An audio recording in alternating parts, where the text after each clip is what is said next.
Hello mga sangkay mga kalingap! Welcome back to my channel. Ito po lang yung Sangkay Lons muling nagbabalik. Kumusta? Kumusta kayong lahat? Sana nasa maayos na kalagayan ng lahat. Mapa dito sa Pilipinas or sa mga nasa ibang bansa, dobling ingat tayo, no? So mega love shoutout sa inyong lahat sa Team Sangkay Original, Team Sangkay Sponsors, Team Kalingap, Kuya Val at Edna Kalingap Rob. Sa lahat ng aking mga followers, supporters, and subscribers, sa mga lolos, lolas, OFWs, and PWDs. Mega love shoutout sa inyong lahat and of course, I love you all. Ayan. Maulan, no, ngayon dito sa Pilipinas. Sa mga binabagyo dyan, itong bagyong Paulo, no, mag-ingat ang lahat. Alam ko sa Camarines Norte, no, isa sa mga tinamaan ng bagyo. So mag-ingat ang lahat, no. Mega love shoutout sa aking mga kasamaan sa Kalingap Watchers. And also sa mga grupo, no, na patuloy na sumusuporta sa akin, lalo yung mga grupo ng mga love teams dyan. And of course, sa mga nandyan na patuloy na nagmamahal kay Sangkay, mega love shoutout. Ngayong araw nito mga Sangkay, may pag-uusapan tayo, no. Patungkol, ito'y continuation patungkol sa aking reaction kaninang umaga, no, yung patungkol sa pag-strike ni July Paunil sa kay Kapeso, no. And nito lang tiningnan ko kanina yung YouTube channel ni Kapeso, yung dalawang YouTube channel niya, yung Kapeso Talks at saka yung Kapeso Talks 2.0. Pansin ko na wala lahat ng mga uploads niya, no. Lahat ng mga lives niya, uploads, videos, nawala. Ang natira na lang doon ay yung kanyang upload kanina, kagabi, at saka yung ngayon, no? So, parang dalawa or tatlong videos na lang yung nandoon. And nawala yung features talaga, no, nung sa features ng live, no? So, hindi na siya pwedeng makapag-live pa. Kaya ang ginagawa ni Kapeso ay puro uploads, no? Parang tatlong uploads ang nakikita kong videos doon sa dalawa. Apektado siya, no? Apektado yung dalawang YouTube channel niya. Yung Kapeso Talks at saka yung Kapeso Talks 2.0. So medyo matindi, matindi ang ginawang strike dito ni July Paunil sa kay Kapeso. So ito yung paalala natin, no, sa mga anti-kalingap dyan, no, na patuloy na nambabatikos dito sa kalingap. Meron talagang karampatan na parusa or action na pwedeng gawin sa mga ganito. Ngayon, si Kapeso nga lang ba ang pwedeng gawan ng ganito?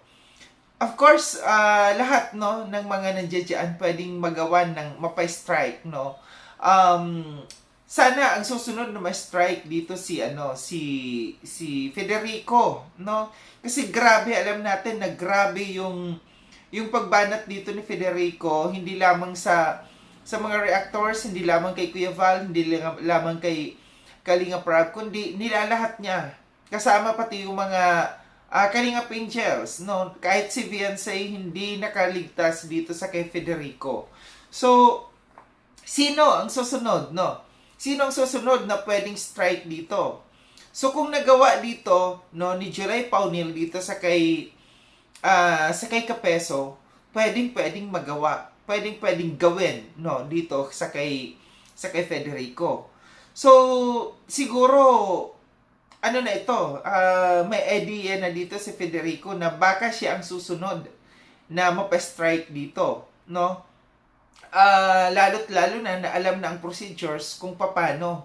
So, kung hindi lamang isa, no? Kung hindi lamang si July Paunil ang mag-strike dito, kung sunod-sunod, no, na mga reactors ang mag-strike dito, mag-report dito, magpa-strike dito sa kay Federico, sunog ang YouTube channel.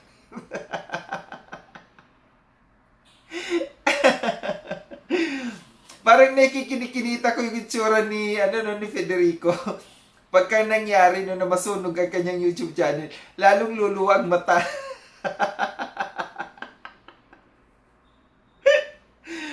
Parang nadaanan ko nung nakaraan na may issue dito sa kanya na inalis na siya, hindi na siya nire-recognize ng Rinas community. Tama ba yung narinig ko noon? Hindi ko lang pinansin, no? Yung nabasa ko lang sa mga thumbnail, no, na na si Federico daw ay wala na, inayawan na ni na Tiborcio ng Reynas Community. Wala pa paano na lang kung pa-strike to, no, si Federico, maglulupasay siguro. ito yung lessons learned na dapat matutunan natin, no. Na wag tayo basta-basta lamang na magpara ano lamang dito, no, magpara content, no, sa bawat sino ang inyong babanatan, no, at babalahurain, no. Mayroong karampatang parusa si YouTube, no. Alam ni YouTube kung ano yung mga nilalaman ng ating mga YouTube channel, no, kung anong mga videos at kung anong mga pinagagagawa natin dito.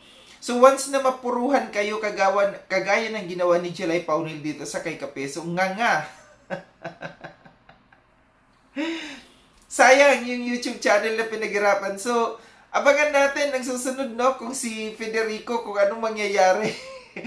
Naku, Federico, no, kung ako sa'yo, mag-back up ka na ngayon. Siguro kinakabahan na nung nalaman siguro dito ni Federico, no, yung pangyayari na nangyari dito sa kay Kapeso, malamang nangatog-ngatog ang tuhod nito ni Federico, no, naku, baka napadasal nga ito no. Baka nakapagdasal na ito si Federico na wag naman po sana akong sumunod.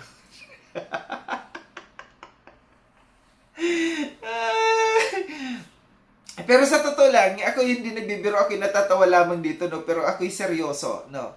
Seryoso ako sa ganitong nangyari sa kay Kapeso, no, na first time nangyari, no, dito sa Kalingap na medyo napuruhan talaga si Kapeso, no, sa pangyayaring ito. Hindi ko lang alam kung lahat ng mga videos, no, tinake down ng YouTube, no, or si Kapeso mismo ang mismong nagtago ng kanyang mga videos, no.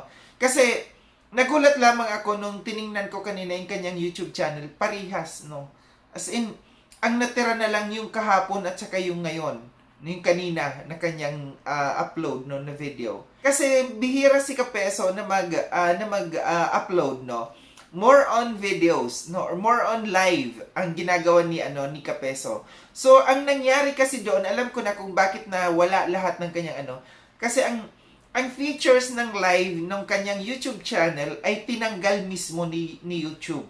Si YouTube mismo ang nagtanggal ng features ng live, no. Kaya lahat ng mga live niya, no, talagang mawawala kasi nawala yung features ng kanyang ng live. So hindi na siya pwedeng mag-live, kundi more on upload na lang ang pwede niyang gawin. So ganito ang mangyayari kay Federico, no? Kasi si Federico hindi siya nag-upload kagaya ng mga videos. Ang ginagawa ni Federico, live talaga. So once na ginawa sa kay Kapeso, nga talaga.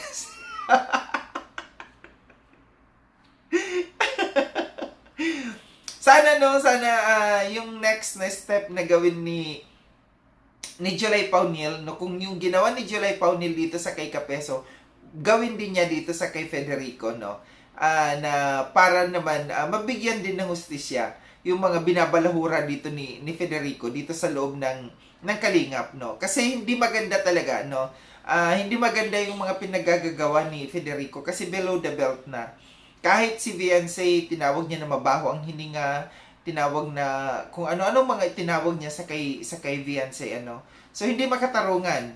So antabayanan natin kung ito'y si Federico ay iiyak din pagdating ng araw, pagka ito'y nasampulan, no? Nasampulan na mapa-strike itong kanyang YouTube channel.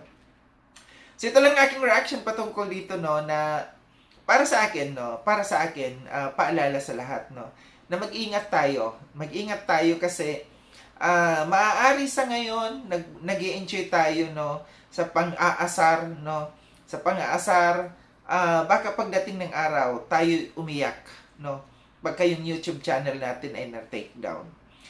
Mayroon ako mga nababasa na sinasabi na na mga comments, no, na sinasabi nila na hindi daw naging sports si Jelay Paunil, no. parang hindi siya marunong tumanggap ng rebuttal, no? Para sa akin, kung yung isang tao, alam niya naman na may kapasidad siya na gawin kung anong kanyang dapat gawin, gawin niya, no? Hindi natin mapipigilan ng isang tao kung anong gusto niyang gawin para lamang makagante, para lamang maipakita na, medyo below na yung ginagawa mo. Hindi na maganda ang ginagawa mo. Lahat tayo may karapatan, no? Lahat tayo may karapatan dito. Alam natin kung anong karapatan natin sa bawat sarili natin. Kung anong alam natin na karapatan natin, gawin natin. Yun lang yung masasabi ko dito, no, sa mga comments na yan. Kung alam mo na meron kang karapatan sa sarili mo, na ipaglaban ang sarili mo, gawin mo. Sa lahat ito, in general ito, sa ating lahat, ng mga vloggers, no, alam natin kung anong karapatan natin. Kahit nasa husgado tayo, alam natin kung anong karapatan natin. Ganun din dito sa social media. No, may mga rules and regulations sa YouTube, no. Alam natin kung ano yung karapatan natin na gawin natin sa mga tao, no, na nagiging kalaban natin. Alam natin kung anong hakbang pwedeng gawin natin sa mga taong nagiging kalaban natin. So muli, maraming salamat mga sangkay sa panonood. Sa mga hindi pa nakapag-subscribe kay Sangkay Long, subscribe na po ako. Click yung notification bell para updated kayo sa lahat ng mga videos na aking gagawin. Like and share itong video na ito mga sangkay. Kita-kits tayo ulit sa susunod na video na aking gagawin. Ingat kayo sa ang dako ng mundo mang kinaroroon. Paalam na mga sangkay, mga kalinga, paalam.